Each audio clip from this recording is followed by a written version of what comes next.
So I saw a unhinged tweet. Really? They still do those unhinged tweets? Well, the tweet itself is very funny, but the picture that they posted, I'll just read this to you. This is a sign at like a plant store. Okay. Prop lifting, which is in quotation marks, is picking up fallen succulent leaves or any other plant leaf off the floors of garden centers or pinching off leaves and taking them home to propagate. It is theft, all caps underlined. Please do not do it, all caps. What the fuck? Our grandmother is quite the thief. She is a bandit. She will steal the whole plant. She don't give a fuck. That is great. Don't do nature, you guys. Like, seeds. Somebody should have to pay for each and every seedling in the forest, in the meadows, everywhere. I mean, that shit's not free, It's not like the bounty of the earth or anything. All trees should have to pay taxes, is what we're saying. Yeah, like, what are they doing? Freaking what are the trees doing? Hogging up the sunlight, Just taking up space. Yeah. Space that could be used for a good road, Two things. One, some of the replies to that tweets were like, well, I mean, technically it is patent infringing if you propagate, even like with your friends. And I was like, you guys are broken. You guys are, what's wrong with you? The other thing, I was driving home last night and I said aloud the words, you should just replace all the interstates with a high-speed rail and just kept driving. It's like, that'd be nice. Yeah. Because that way you could still visit your pals in other cities. Oh yeah, you want a transportation network. Nobody's against that. But, I mean, it's kind of inefficient the way we do it. It's super inefficient. And really bad for the environment.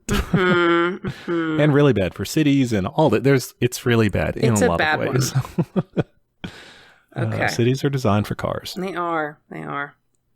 All right. I'm doing my nails again. What tale are you telling me? While I paint my nails as black as my soul. I'm going to be telling you a dark tale of the conquest of Hawaii. Appropriately emo. Yeah. So this episode's going to get into a little Hawaiian history for those of us who are unfamiliar with it. Like me. Me too. I imagine it's quite a lot of you guys out there that are not up to snuff on your Hawaiian history. We are Americans and we barely get this. It's new stuff. Let's get into it. So before it was a state in the U.S., Hawaii was a U.S. territory. That's not very surprising. That happens a lot. Before that, though, it was briefly the Republic of Hawaii. Oh, okay. And before that, it was the Kingdom of Hawaii. Yeah, I remember there's like the last queen of Hawaii and she has a cool name. Yes, we'll talk about her. Okay, great. She's a major player. Hell yeah. The Kingdom of Hawaii had been its own sovereign united country since 1795. Okay. And that unification process is not really our story, but it's interesting, kind of a sidebar. This came shortly after the disastrous first European contact in 1778, when British Captain James Cook arrived. It's kind of late, 1775. Yes. Let's see, James Cook. Is he I like to not specify sometimes with like kind of common names and if they're the most important person with that name. Do you make the cut? Right. Are you the James Cook? Are you just... Yeah, or do you have to go to the disambiguation? Oh. But no, he was the James Cook. Okay. You guys cared about that. I did. So the British were terrible guests. I'm sure. They tend to be. Yeah, they piss off the native Hawaiians living there. Eventually violence breaks out.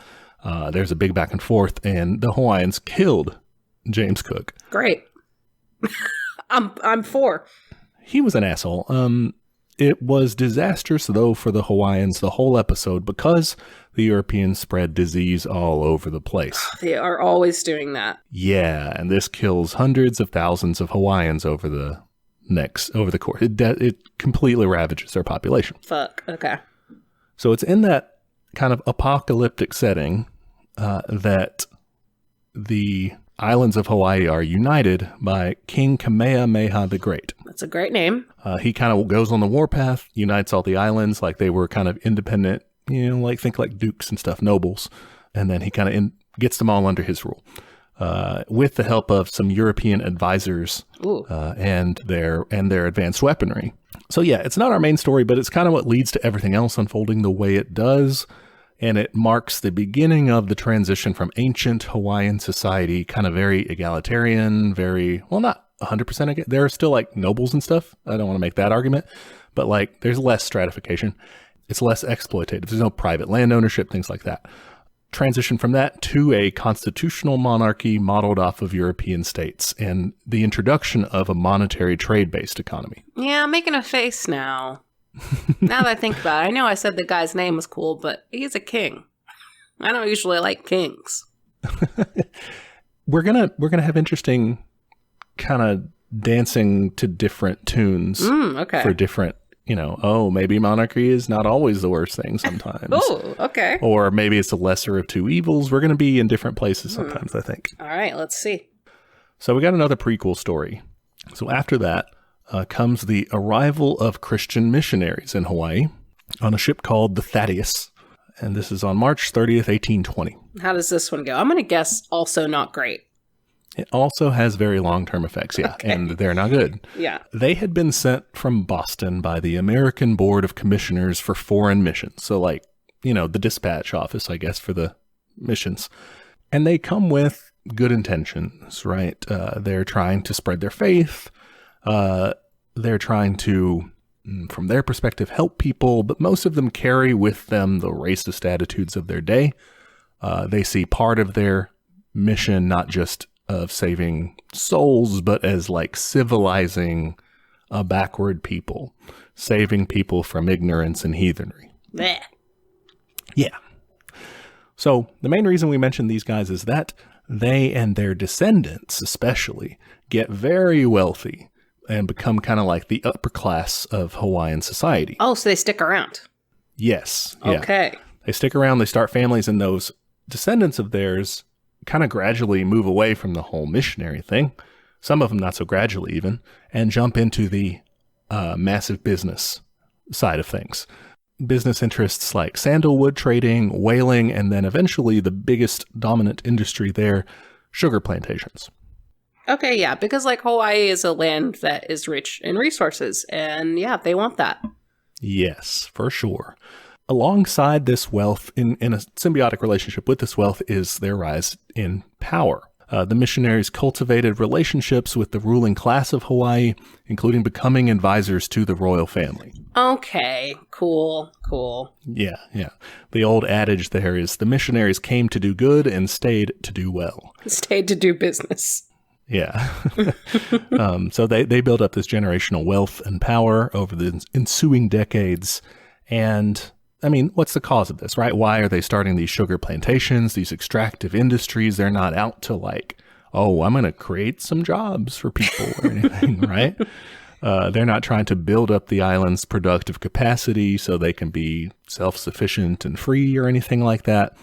Like you said, they want their hands on those resources. They want to bleed the place dry, It's imperialism, right? It's exploiting, getting hyper profits, all that.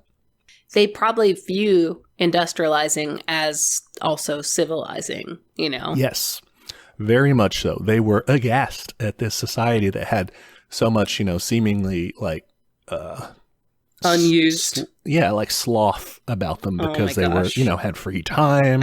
They were lax in their morals from their perspective because they were more sexually liberated, things like that. Damn. They did not have like gender equality. I don't want to say that. There was a strict patriarchy sort of thing happening, but like these very uptight Christian missionaries are not about how people were living their lives there. They were very much Protestant work ethic types. Ugh, gross. The whole capitalism thing was wrapped up in their religious project too. And that religious project sort of falls away as time goes on. Like they're more concerned with making money hand over fist. But it becomes this imperialist project, and they become known, that missionary group initially, and just their descendants afterward become known as the Missionary Party. Oh, so they become like a political party, like officially? Yeah, they become like a political force and yeah, like a literal political party, although I think they run as independents technically, but they eventually changed their name to the Reform Party. That's vague. Yeah. What do you want to reform? I think, with them, it's kind of an example. I think those initial missionaries, very spiritually driven, and we can say like, yeah, they were being racist about it too. Mm-hmm. And they had they had stuff that we wouldn't like in a communist project of being racist. You've got to make use of your time. Well, yeah, that too, of course. But, like, every minute, idle hands are the devil's thing or whatever, all that stuff. We're like, fuck that, be lazy, I love being lazy. But once business comes into play, I don't think it's really about what's in anyone's hearts at that point, even the most pious saint. If they're CEO of one of these sugar plantations, they're going to steer it in that same exploitative direction, or they're not going to be CEO for long, Because back then sugar was like super fucking expensive, right? Yeah, it was labor intensive to produce and everything. So it's hard to do. You have to find a population that you can really abuse. Oh, for sure. It's like really backbreaking work. Yeah. To make any sort of profit off of it, you had to be cruel to your workforce. So that starts, and they grow their influence. And part of their influence was the development of the Hawaiian Kingdom's legal system and government. What they monkey around with in there? What kind of tweaks did they make under the hood? Well, they were essentially trying to set things up that were good for their interests, right? The state's a tool of the dominant class, and here we're talking the ascendant capitalists, the sugar plantations and everything. And so that's what they're going to, they're going to make the state in their own image so that it'll help them. The missionaries advised King Kamehameha III to enact the Constitution of 1840, which set up a 3-branch government and kind of gradually ends up resembling kind of a Western-style constitutional monarchy with representative democracy, but it's very like limited in like the franchise and things. It's a bourgeois sort of parliamentary capitalists democracy. All right, makes sense. Some sort of representation, some sort of like monarchy as the executive, that kind of thing. Yeah. So they do that reform, and then they start kind of a series of reforms. The big part of this is reverse land reform, is what I'm calling it, like shitty land reform. Okay, yeah. This was done in the 1840s as a way to privatize communally held lands. Remember, we mentioned earlier, they didn't really have private land ownership before that. So this process is called the Great Mahele. And apologies to anyone familiar with the Hawaiian language in any way. You're going to do your best. I'm going to be very bad at it, yeah. I'm going to try, but it's probably going to sound bad. Trying is important. Yeah. So initially, this reverse land reform reallocated about 1/3 of the land to the crown, 1/3 of the land to the noble chiefs, and then the final third to the common people. And before it was like everyone had it? Before, like, the crown essentially, governed all the land. Really, no one owned it, or they kind of owned it, but they would lease it out by use. So basically, people would just use the land, and that was fine. This is not a great distribution, first of all. No. When communists talk about land reform, this is not what we're talking about. No, this is a bad one. 1/3 for the crown? Like, what the fuck? Yeah, one dude and his friends get 1/3.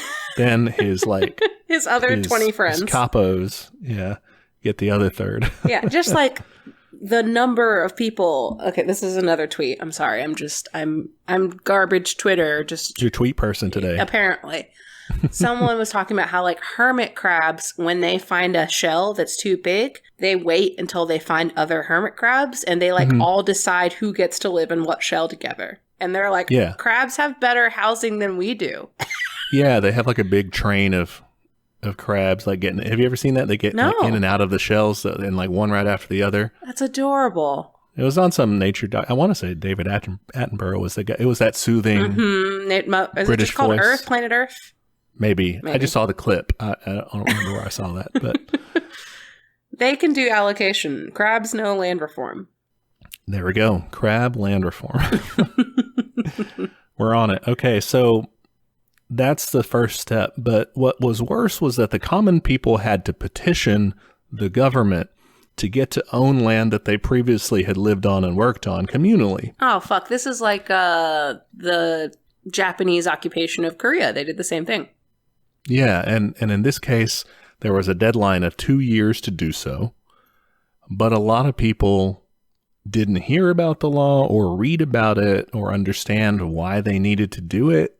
It was very confusing. You tell people, like, hey, you got to fill out a bunch of paperwork, to do what you're currently doing. Exactly. To do the thing you've been doing since time immemorial. Not only that, but it also costs money. You had to pay to have someone survey your land so that you could even make the claim in the first place. Oh, fuck that. And you had to get 2 witnesses to confirm that you worked the land. There was a bunch of hoops. Yeah, right? They made bureaucracy. Civilization, they call it. So I've heard. Point is, that's very hard to do. A lot of people missed out and they lost their land. Okay. And all of a sudden now they graciously set aside a third of the land for all these people, but none of them wanted it. So they now have all this extra land. And so wouldn't you know it, the government passes the Alien Land Ownership Act. To let foreigners and businesses buy up all this land that those commoners just didn't seem to want. Weird. So weird. And yeah, they bought up a ton of it. From the commoners, even from people who claimed their land, they were trying to buy up their land. From the chiefs who got their land, they were like, hey, a lot of them sold their land too. By the end of it, most of the non-royal lands were held by foreign companies. Fuck. So nobody, no native people were still holding land. Right. Very few. Getting all that land was not just for fun, not just to go walk around, enjoy nature. It wasn't their vacation home. Yeah, they didn't have Airbnbs yet to mooch off of, but this was for expanding sugar plantations. So they expand those, and they're growing ever more sugar, and they still have a problem. They have to pay import tariffs when they're shipping to the United States, the closest market. Oh my God, are we just going to add Hawaii so we don't have import tariffs? We're gonna add Hawaii so that we don't have import tariffs. Yeah. Holy shit, that's really dumb. There's also bigger imperial ideas of spheres of influence and all that, but profit plays a big role in this story. Oh my gosh, that's insane. Yeah, they were having to pay a cut, and it was too big of an ask. Wow. So, in the 1850s, the Hawaiian sugar plantation owners, with all their new land that they're producing all this sugar on, they're like, hey, America, can we do a free trade agreement so we don't have to pay these taxes? But American sugar producers at the time, this is the 1850s, that's centered in the South. That's done by slave labor. They're still powerful enough. This is the time of the slave powers, slave state domination over the American government, the presidency and Congress, both. They are the minority in terms of population and everything, but the Electoral College allowed them to dominate everything. So they had federal protections for slavery, all this stuff. They were still powerful enough to keep the tariffs in place. They were like, no, we run the sugar game here. Yeah. What are you doing? Get out, stay out. But eventually this changes. They are cast from power, and America industrializes more in the post-Civil War time period. They're building up the industry. This is when you start to see the Gilded Age happening. Corporate titans are more interested at that point in getting sugar as cheaply as possible. So in 1875, they signed the Reciprocity Treaty to make certain Hawaiian goods like sugar and rice exempt from tariffs for 7 years. And Hawaii, for its part, guaranteed that they wouldn't make a similar deal or lease any land to any other country. Okay, so we basically got an exclusive rights to Hawaii. Yes. Okay. That was just the first step, though. When the treaty came up for renewal, Hawaii had to sweeten the deal because of this treaty. It had kind of given an unfair advantage, some people were saying, to Hawaiian plantations and to the West Coast sugar refiners that were buying their cheap sugar. So they were complaining, so they had to change things. They had to encourage them to renew the deal. And so what they did was give the United States exclusive control over the port of Pearl Harbor. So they just kind of had to give them a city. Yeah, well, a little area at the time, but yeah, it was seen as an important potential naval base. Which is what it becomes. Yeah. This essentially turned Hawaii into an economic protectorate of the U.S. It's one of the steps on the road to annexation and makes a ton of money for the sugar plantations. Hawaiian exports go from $1.8 million in 1874 to $13.3 million in 1890. Machi. It's a bunch. Yeah, and it's all in the backs of, people working themselves to death on a sugarcane plantation. Yes, okay. That's right. Just making sure we're clear on that.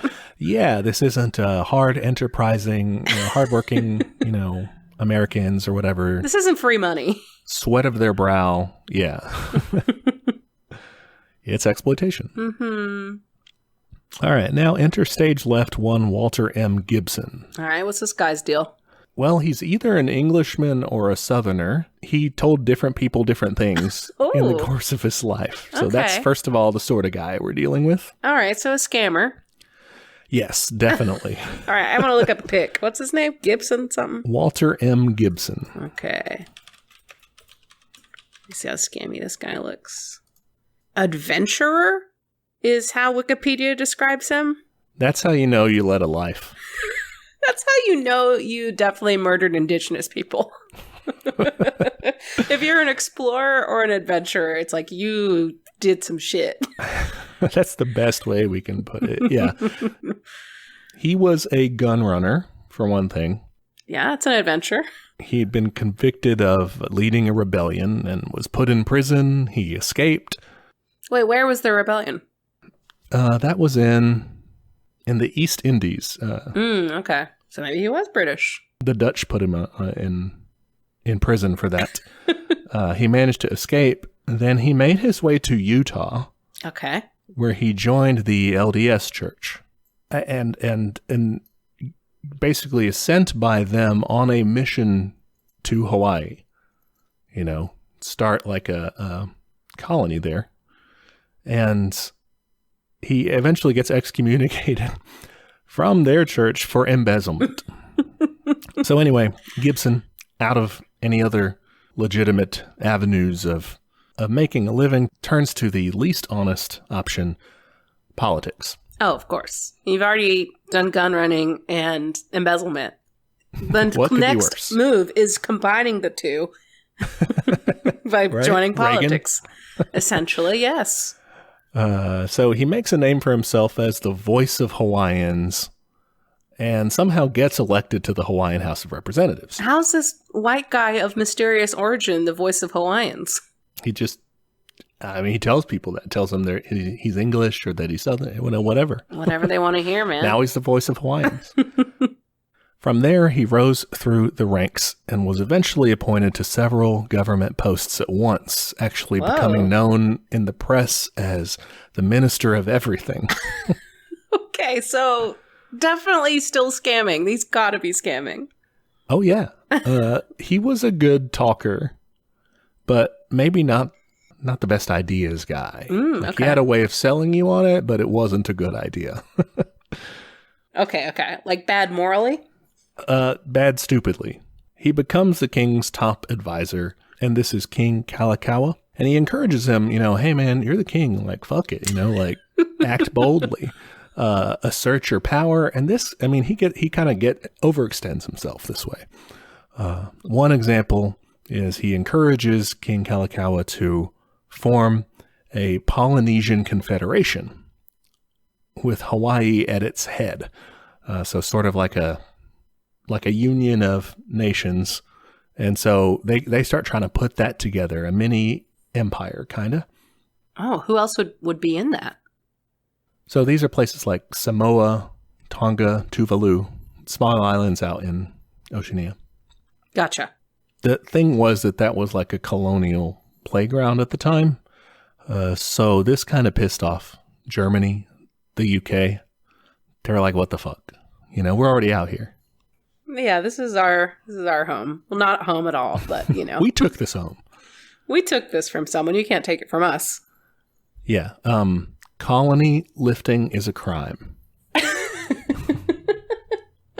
You cannot steal this stolen territory. So he's doing that. That kind of pisses them off. And overall, he's kind of increasing his authority on the advice of this Gibson dude. And that angers a secret society called the Hawaiian League. So these guys were all members of the Missionary Party, by now the Reform Party, the business interest party, you know. And that's what it should have been called. Yeah. And they were kind of the big picture, behind the scenes kind of people for the Reform Party, right? The Hawaiian League. The main long-term goal for the party was annexation to the U.S. So they were not openly, but sometimes informally called the Annexation Club. Okay. Real quick. Yeah. Your cat is playing with a ball behind you, and it's really cute. It's probably also loud. Is it? No, is it? I don't hear anything. One? Okay. It's very quiet. Good deal. Oh, I can kind of hear it now, but it's very quiet. Okay. You're good. It's adorable. Listeners, it's worth it. It's cute. The Hawaiian League's unofficial leader was a congressman named Loren A. Thurston. Let me Google this guy. He didn't even come up on fucking Wikipedia. Or maybe I misspelled his name. Probably. Lorrin. I super misspelled that. Okay. I don't have any opinions about this guy. He's very nondescript. Yeah, he's just a white guy. He's just a white guy, yeah. He was a descendant of missionaries. One of his big thoughts about how to govern Hawaii was that only white people could rule it efficiently. Oh, fuck. Not a good idea. Not a good one. No, he was a racist. So the Hawaiian League in 1887 teamed up with a white paramilitary group called the Honolulu Rifles. Fuck. Okay, this has escalated really quickly. Yeah. They were under the command of one Colonel Volney Valancourt Ashford, a Civil War veteran. He actually was on the right side of the Civil War, but he was just in this fucking white militia thing afterward. Cool. He just really wanted to play more war. Yeah. On June 30th, 1887, the Hawaiian League and the Honolulu Rifles held a meeting where Thurston and a fellow named Sanford B. Dole. That name. Yeah, he'll kind of come up again and again. They'll kind of make a dynamic duo here. They put together a list of demands to the king. The main point was that they wanted him to dismiss his cabinet, including this Gibson dude, and accept a new constitution. King Kalakaua agreed under pressure, and a group of lawyers, including Thurston and Dole and other league members, basically got together and drew up a new constitution for him to sign. The 1887 Hawaiian Constitution, also called the Bayonet Constitution. Because they had bayonets out pointing at him? Basically, yeah. He had to do it at gunpoint. Cool. Yeah, it was just as cool as you would expect. It limited the king's authority, which generally we're in favor of, but it put it in favor of the cabinet and the legislature, which was controlled basically by the Reform Party, the white by business people, business interests. Yeah, not a good one. It introduced high property and income requirements to serve in or to vote for the legislature. Fuck. And it also introduced literacy requirements for voting. Fuck. So disenfranchisement. Yeah, basically. Completely. It allowed foreign resident aliens to vote. Okay, what? You could just go take a vacation and be like, well, I'm here. You can be a literal citizen of another country, never renounce it, and just vote there. What the fuck? It barred Asians and Africans from voting. It only allowed Hawaiian, American, or European descent people. Wow. So overall, it disenfranchised 2/3 of native Hawaiians. It's centered on strengthening the white foreign plantation owners and their supporters. It was bad. 2/3. Yep. That's so much. What is the year on this thing again? 1887. 1887. And we're just like, nah, actually nobody can vote.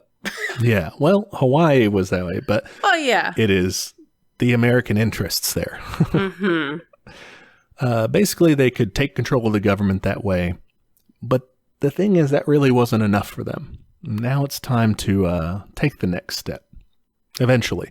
Because this arrangement, Hawaii, just made servile a cowed monarch on the short leash of American imperialist interests, doesn't last forever. people kind of chafe at this. There's eventually a little kind of blip called the Wilcox Rebellions that tried to oust King Kalakaua in favor of his more independent-minded sister, Princess Liliuokalani.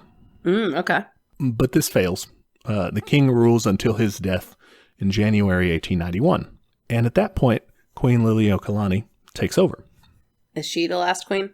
Yes. Spoiler.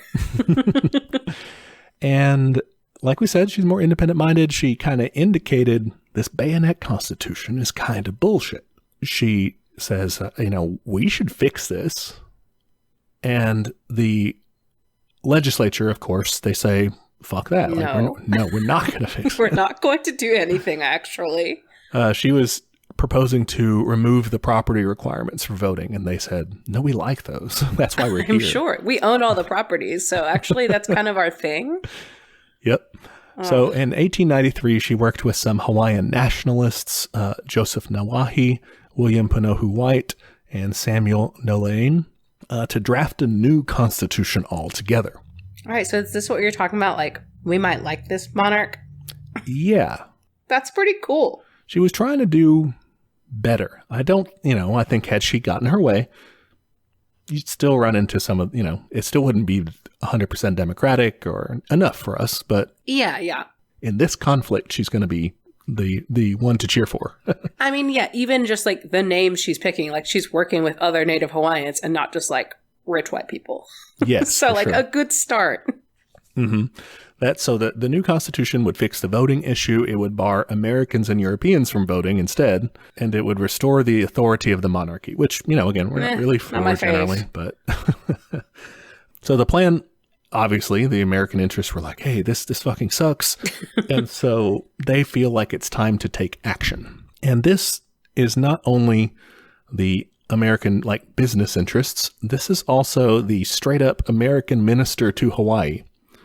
John L. Stevens is his name. He was an ardent imperialist, a dear friend of our friend of the show, Lauren Thurston, from earlier. And he even said he was quoted as saying, "The Hawaiian pear is now fully ripe, and this is the golden hour for the United States to pick it." Gross. Very gross. Well, the thing with that is that he wasn't just this rogue minister, just had kind of just decided, oh, what if we take Hawaii? He had been appointed as the minister to Hawaii in 1889 by Secretary of State James G. Blaine, a like-minded expansionist, had his eyes on Hawaii. He told President Benjamin Harrison, I think there are only 3 places that are of value enough to be taken. One is Hawaii, and the others are Cuba and Puerto Rico. He went on to say Cuba and Puerto Rico are now not imminent and will not be for a generation. But Hawaii may come up for decision at an unexpected hour, and I hope we shall be prepared to decide it in the affirmative. Wow. Just plotting and scheming, old Benji. Right? This is he's saying, I know a guy who knows a guy who's going to have a tragic accident. We need to be ready. He's looking up Zillow prices. He's ready to move in. For real. So this Stevens guy, when he says, oh, the time is now, he's not just talking for himself. He's talking for the United States government. He's talking to the president. Hey, the time is now. Yeah, he was appointed by this guy who was who sent him there to do this, to do what he could do to help out in terms of getting Hawaii annexed to the U.S. So the Queen says, maybe a new constitution. The Americans say, fuck that. So on Saturday, January 14th, 1893, the Hawaiian League springs into action, which is to say they start planning an American-backed coup. Okay.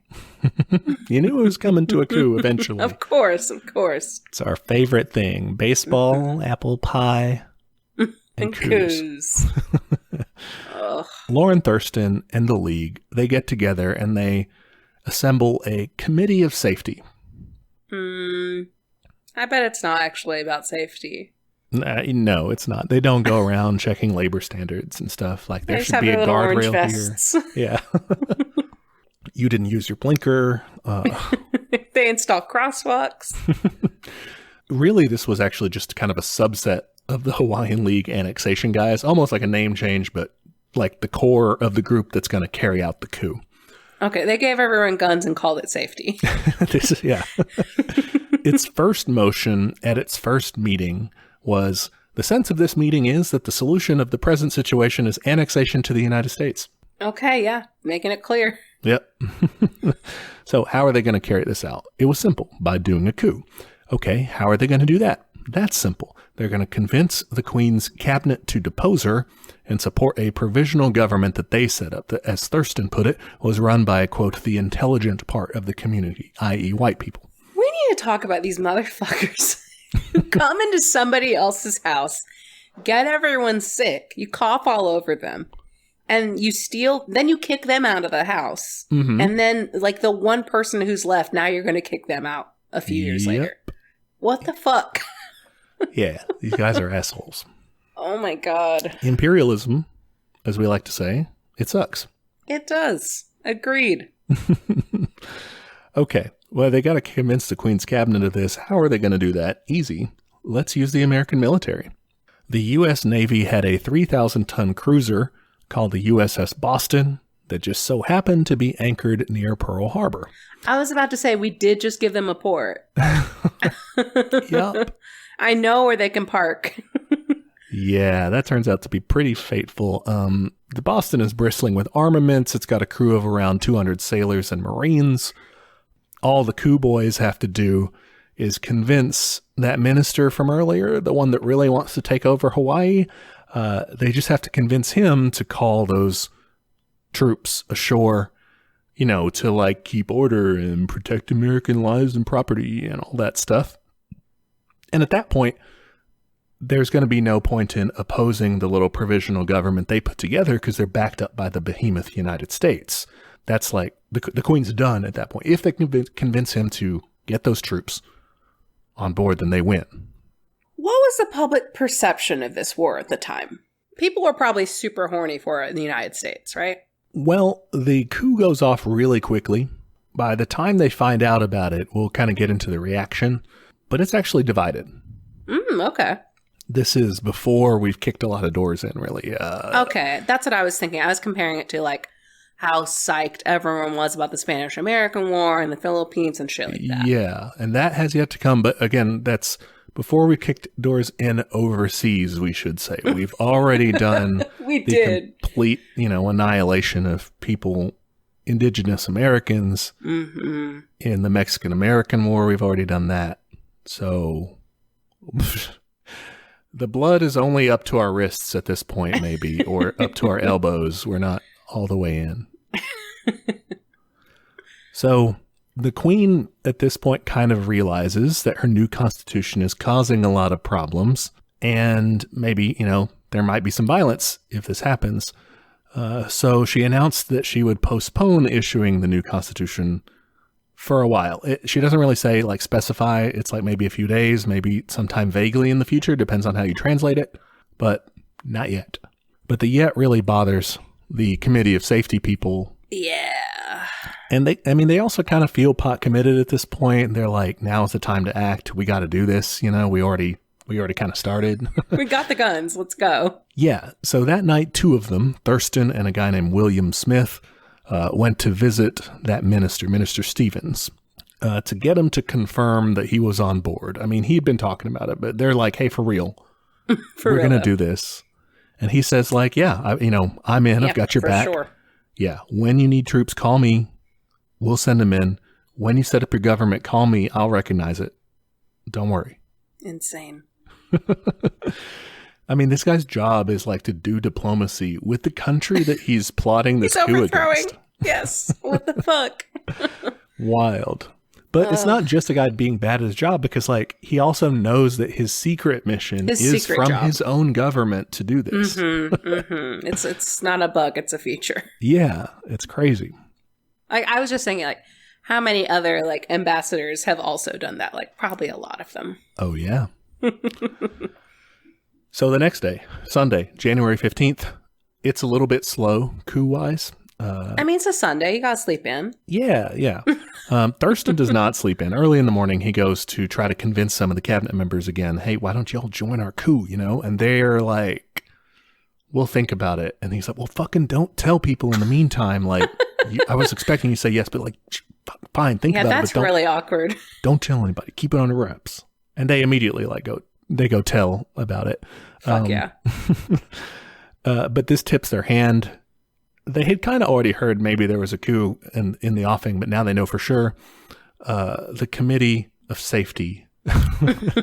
What a good name. They hold another meeting and they decide Thurston's there at the meeting, and he agrees that he's too much of an asshole to be their like provisional president when the time comes. Like, he's made so many enemies because he's just a dick. I love that he agrees. He's like, yeah, you're right. I am an asshole. Yeah, basically, he owns it at least. Wow. And so they're like, okay, well, we'll have to figure out who's going to be the provisional president when we get to it, but it's not going to be Thurston. All right.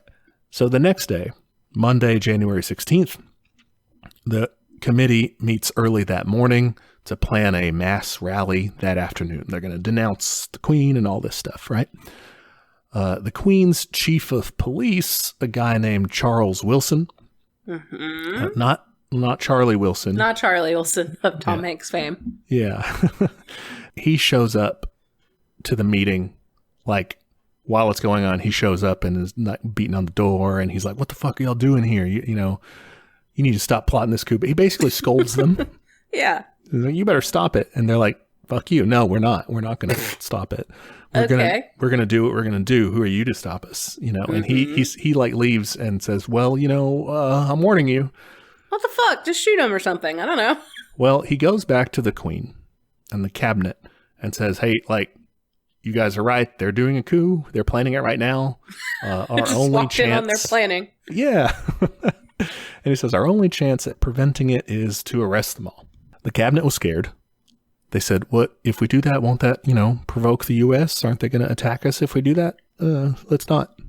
So instead, the Queen issued a proclamation saying, okay, hey, Constitution stuff, I am only going to like amend it through constitutional means.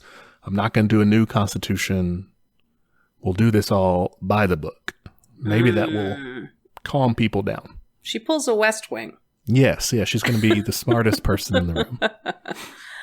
Oh. So while she's doing that and putting out that proclamation everywhere, the coup boys are acting because they take that warning to heart. They decide to call Big Brother America. Oh my God. Call him into the game. Okay, they send a letter to Minister Stevens telling him, hey, you know, the Queen's actions, man, she's pushing us to this, and, quote, the public safety is menaced, and lives and property are in peril, and we appeal to you, the United States forces at your command, for assistance. Well, I mean, this just goes to show, even if you give them what they want, they don't give a fuck. Nope. They're in it to win it. Mm-hmm. Stevens, I mean, I imagine he's sitting there waiting for the call because he responds immediately, writes up an order to Captain Gilbert Wiltsey of the Boston and says, I request you to land Marines and sailors for the protection of the United States consulate and to secure the safety of American life and property. Of course. It's very Roman what we do is we're never going to war to conquer a place. We're always defending, you know? Oh, yeah. Somehow. It's super weird how our defense can end up with, like, profit. Don't know how that works. Wild. Yeah, we're the masters of defensive touchdowns. You know what they say? The best defense is a good offense. Clearly. So Monday afternoon, they hold competing rallies. Actually, the coup crew have theirs. Coup crew. And that's a pretty good one. And the Queen actually and her supporters have one too. And afterward, the committee meets again. They decide, we don't really have our shit together. Like, we're trying, we're coordinating, but we're going to need another day. Let's ask Stevens to delay the troops.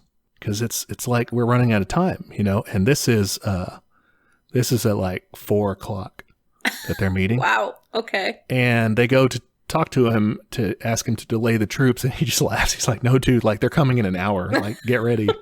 They're here. They're on their way. Yeah. And wow. they're like, oh shit. Okay. So, 162 Marines and sailors land at 5 p.m. and they start setting up camp. They set up camp at Arion Hall, which is like next to the government house, like where the seat of government is, and within cannon range of the royal palace. All right, sorry, is it called Arion Hall? It's not spelled that way. It's Arion, so I don't know how it's said, but okay, gotcha. Not the bad way. A little better. Okay, what were they trying to prepare that they didn't have prepared? They hadn't picked their new president yet? See, I think that's part of it. It wasn't very specific, the account that I was reading about that detail. It wasn't. It's very specific otherwise, and one of the big sources that I used was a book by Stephen Kinzer called Overthrow, America's Century of Regime Change from Hawaii to Iraq. Oh, that sounds like a good one. That sounds like a well of content. Yeah, for sure. So just a shout out to him for that. So yeah, the troops come in. Everybody is reacting to it. So a lot of Native Hawaiians didn't really realize what was happening. Like, okay, there are soldiers coming in. A lot of the more politically connected people were like, holy shit, like it's about to go down. Happening. Yeah. The coup conspirators started having basically a party, a celebration at one of their houses.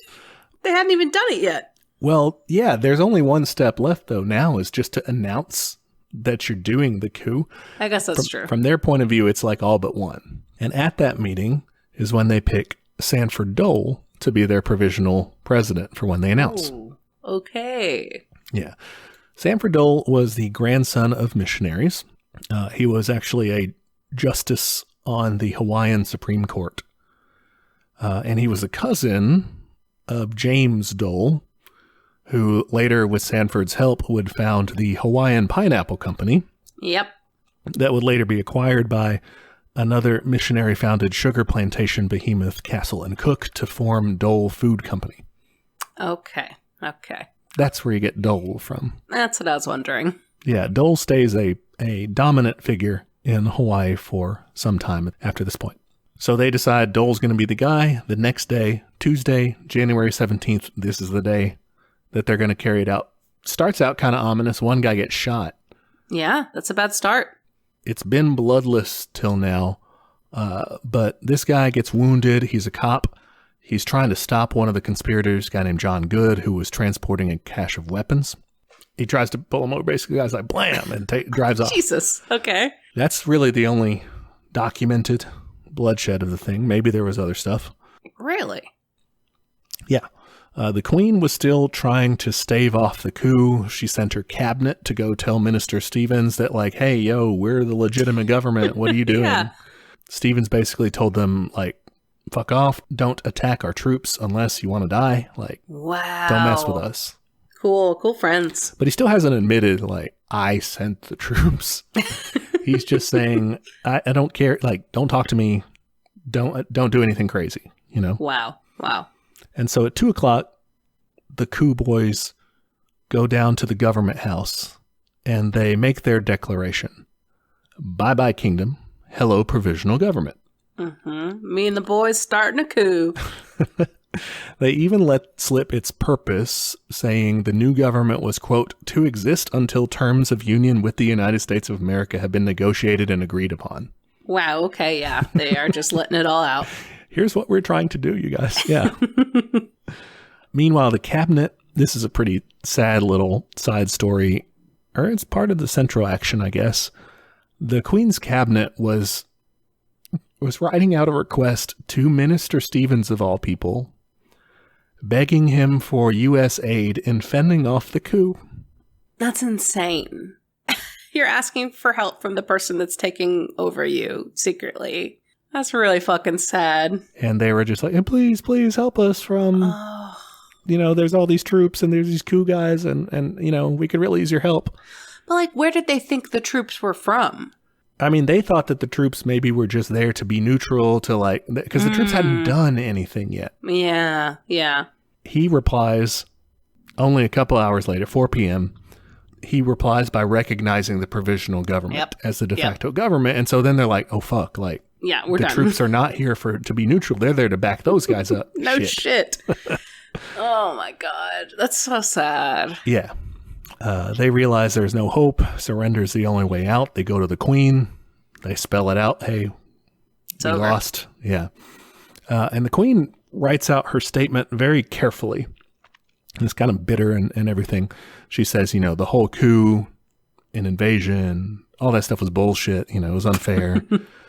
She was still queen, basically, but just like is stepping down under duress so people don't die. Wow. But yeah, that she kind of transfers authority to the coup people and says, I'm still queen, but I can't do it anymore because people will be killed. So yeah. Yeah. Damn.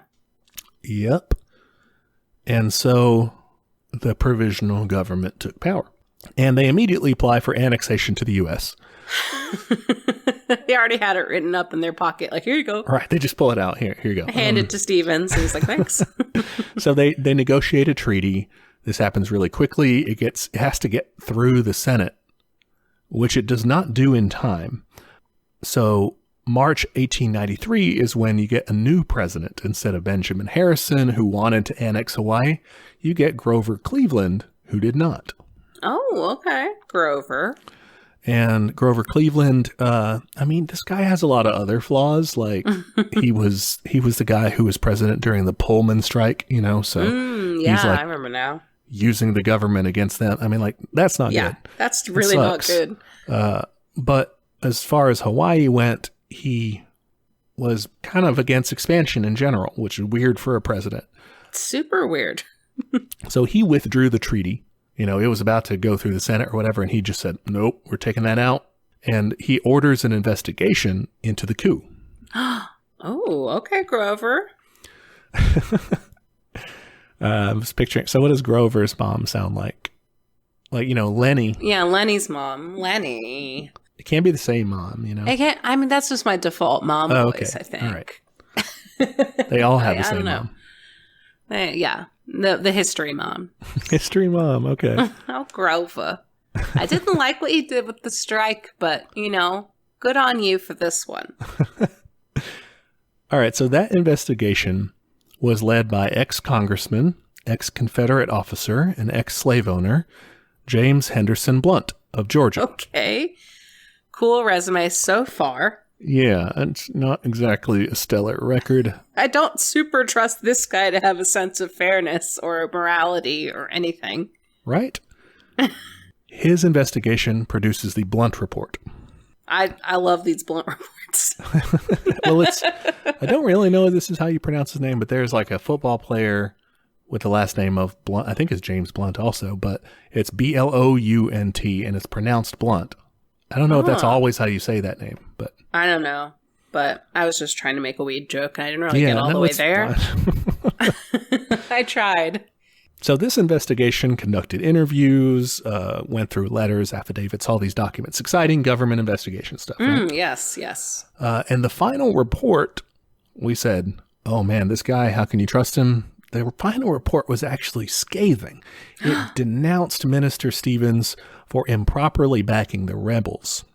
Wow, I'm shocked. Yeah, he just says basically this was fucked up. And President Cleveland goes to Congress and tells them that the coup had been bad, that the U.S. had really done a terrible thing by assisting it, calling it, quote, an act of war committed with the participation of a diplomatic representative of the U.S. and without authority from Congress.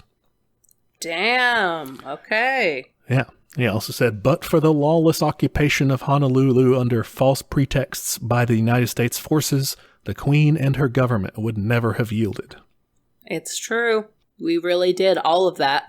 That was 100% us. With a little bit of help from the local racist committee. Yep.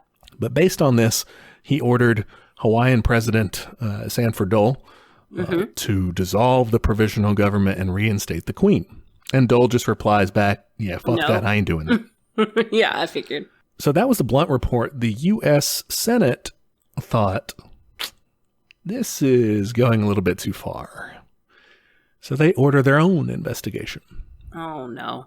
This was led by the chairman of the Senate Committee on Foreign Relations, ex-Confederate general, ex-slave owner, ex-Grand Dragon of the KKK. Fuck. And imperialist John Tyler Morgan of Alabama. Fuck. He saw that last guy's resume and was like, hold my shit. Hold my beer. I could be even more racist. Yeah. And so that's the crazy thing with James Henderson Blunt. It was kind of surprising. Yeah. That despite his overall racism. Badness. he did that, I was just like, okay, that's pretty good. Morgan does not surprise us. He plays to script. Yeah, I was going to say, he doesn't break character. Yeah. The Morgan report just basically completely negates the Blunt report. Oh my gosh. It just says, no, Stevens, he was right. The Queen was being bad. The U.S. had to put in troops to protect people and property. Nothing to see here. Oh my gosh. Okay. Queen was being bad. What is... Yeah, basically. She wasn't doing what you were saying, so... Right, yeah. Yeah. What craziness is that? So, at that point, with the Senate kind of having turned against him, and this is where we said, earlier, what was the reaction to this? Because now it's playing out in Congress. Early on, people were more on the side kind of Cleveland and being like anti-expansionists. Like that was a kind of popular move. Remember, this is one of the early instances of America doing this overseas, and it was seen as something new. It was seen as like, oh shit, we're going to be like the UK now. We're going to be like these guys, I thought we weren't going to do that, even though we had literally just done that, we were, and we're people standing protested on bones. Yeah. And people protested about that even at the time, and said that was messed up, and we gloss over that. But people kind of initially kind of opposed it until like when the Morgan report comes out, the tide had kind of shifted. Like that movement was not as strong. And so people were more like, we want to expand. We want to take over more shit. So at that point, Cleveland had kind of lost support for his whole let's not do imperialism bit. Now, Cleveland, is he the one that gets unelected and then elected again? Yes. You can thank our childhood placemat for that because they flipped his portrait the other way. So you know which one it is, yeah.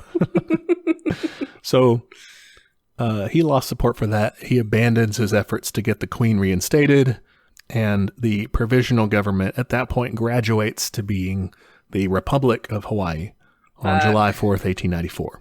Wow. Yep. So let that be a lesson. If someone makes a report or writes something you don't like, just say it wasn't true.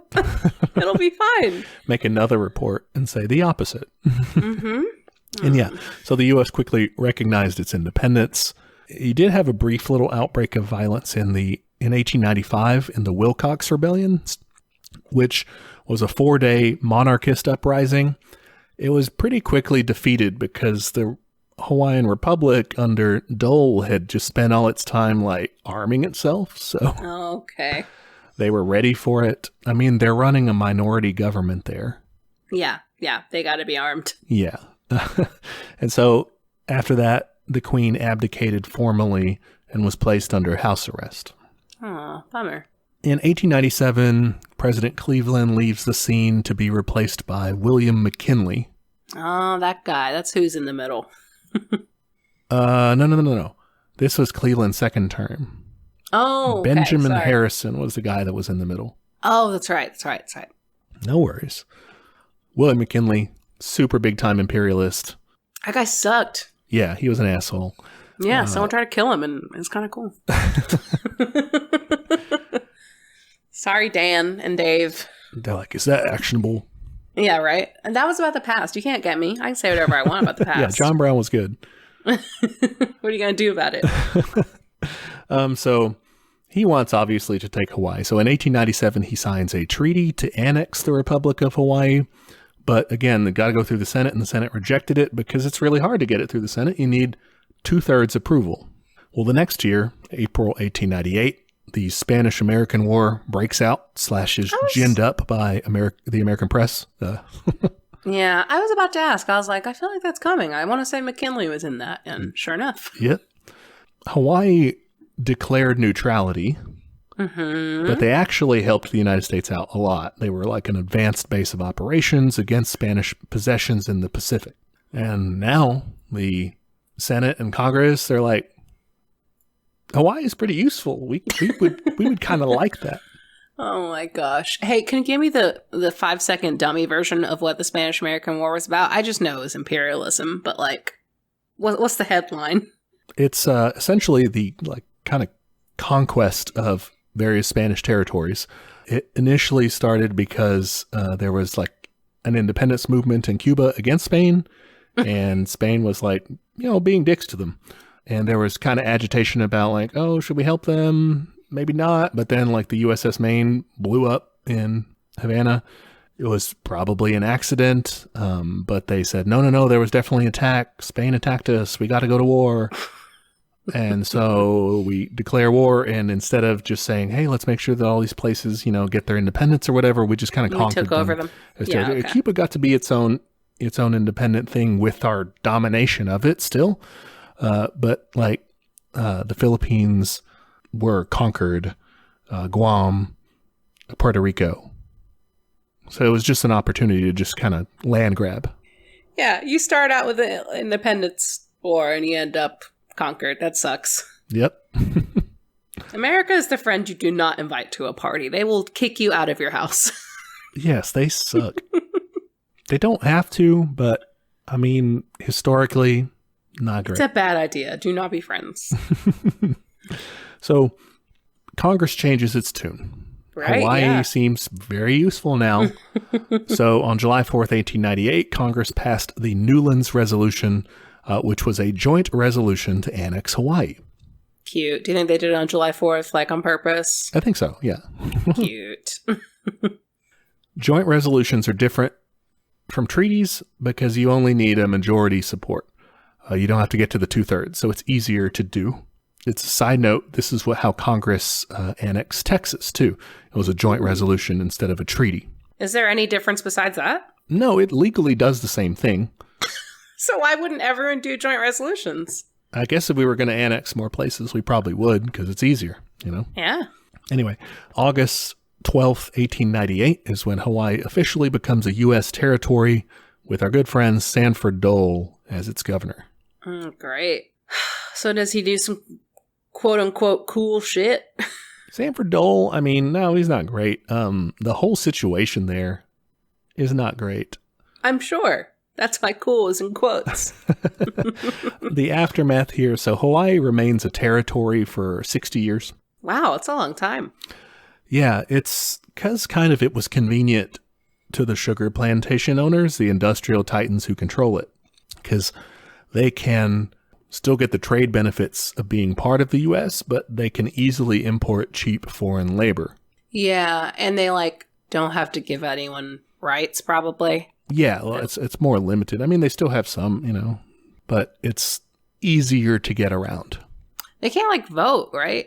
Yeah, well, they can't vote for president or their own governor or so Congress people. They can't do that either. The people we're saying that are in charge of Hawaii at this time are called the Big Five. Okay. 5 what? 5 companies. Oh, okay. Fuck. The Big Five companies, they were dominant economically and politically while Hawaii was a territory. The companies are Castle and Cook. That's the sugar people, right? They ran sugar and pineapple plantations. They actually still own large portions of central Oahu, and they're now in real estate. Okay, of course they are. Next up, we have Alexander and Baldwin.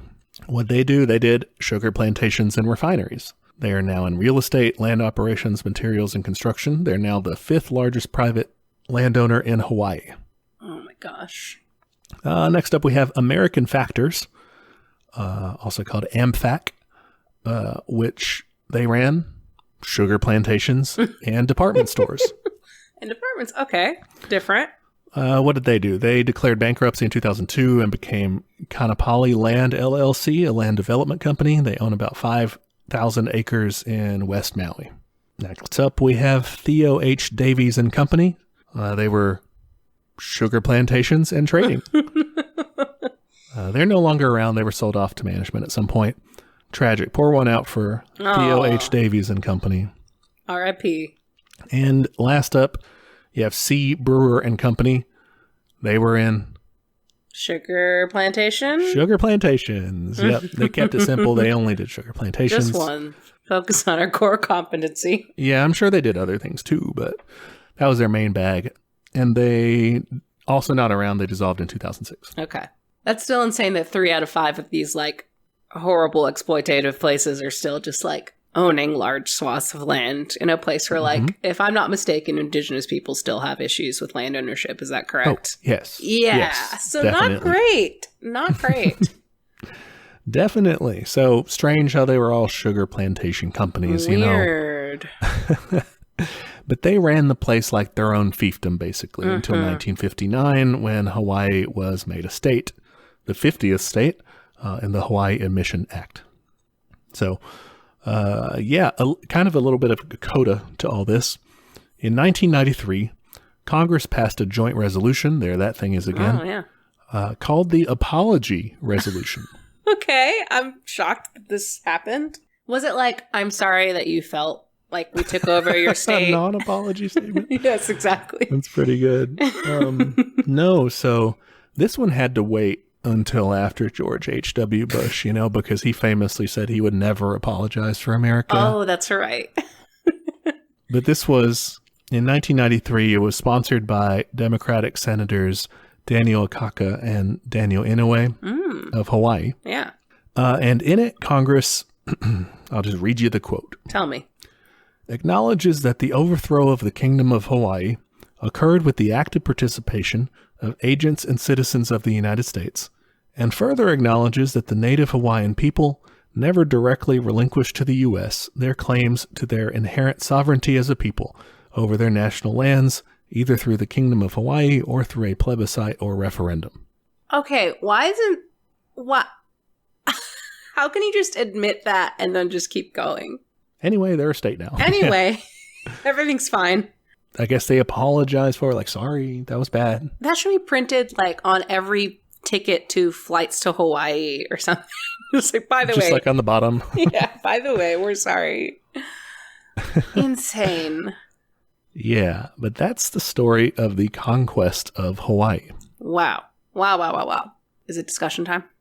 It's discussion time. Okay, great. So my first, this isn't really a question, but more of a point of, it's interesting to me that I think if you look at traditional, quote unquote traditional, I guess, Western ideas about like revolution and independence and those kinds of movements, you usually are overthrowing a king figure. And, the idea behind that's like, oh, we want more democracy. Let us do that.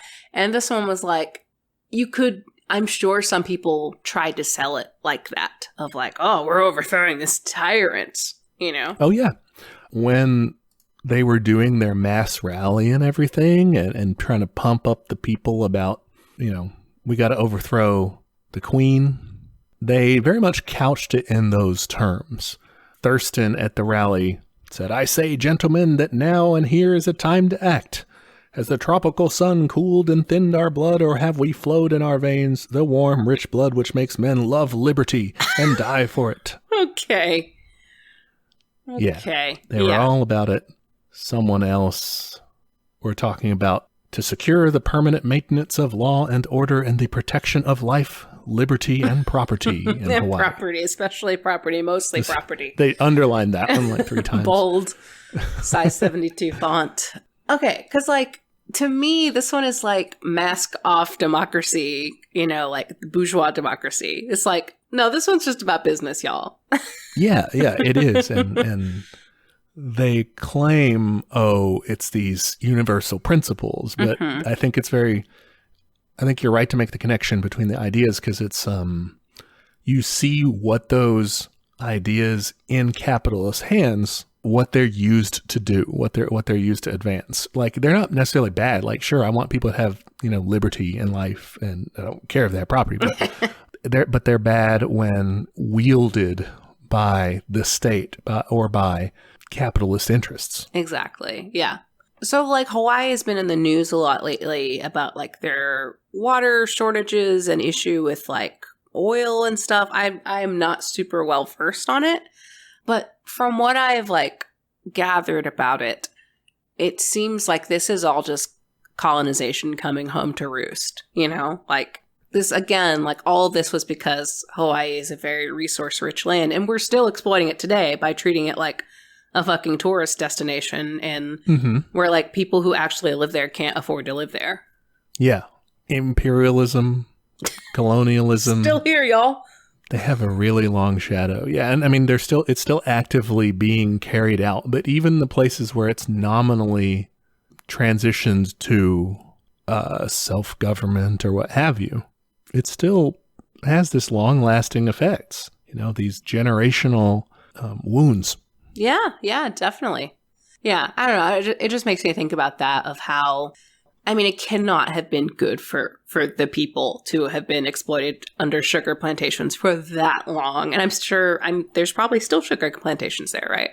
Yeah, I mean, they still do. They produce sugar there. They produce fruits there, pineapple especially. So yeah, that's still a thing. It's not as big of an industry there now, but it's sort of like an Open Veins. It's very much like an Open Veins. How he talks about, the underdevelopment of the global South is not an accident. It's not a product of the inherent natures of the people there. And he's talking about the 1970s and saying, like, this currently what you are seeing has these century-old roots. Yeah. And even where that's gone, and the old brutal iron glove style, tyranny is gone. The underlying force, the mechanisms behind it may have softened or whatever, but they're still there. They still have like a yoke on these countries. Yeah. On these states, because we see this like internally in the United States too. I mean, here in Hawaii, but like different regions of the country are exploited by other regions of the country. Oh, for sure. And I think it's also really telling that, like, what is it, 2 or 3 of those companies ended up being in real estate? Like, yeah, they're still all about fucking, like, bad land reform. Yes. Yeah. I loved that. I mean, I hated that really. Yeah. It's ironic. Yeah. That's a weird one. I just felt very much, it was just such a scam through and through of like, yeah, our minister, the ambassador, is going to actually do a coup. Yeah. Wow. Great. And I found it interesting that it's both kind of like a slow burn. I mean, It kind of like slowly develops up to that, but then all of a sudden, boom, coup, here it is, Yeah. And I'm super fascinated by the fact that, like, all the people who are claiming they're for liberty and, like, all this shit are, like, just fucking colonizers. Like, you're not even from here. Like, what are you doing? Yeah, but I mean, they were for liberty and stuff. For them. For the right type of people. Yeah, yeah, exactly. They are racists. Ugh. What the fuck? That's a fucked one. Yep, it was fucked up. In conclusion, very fucked up.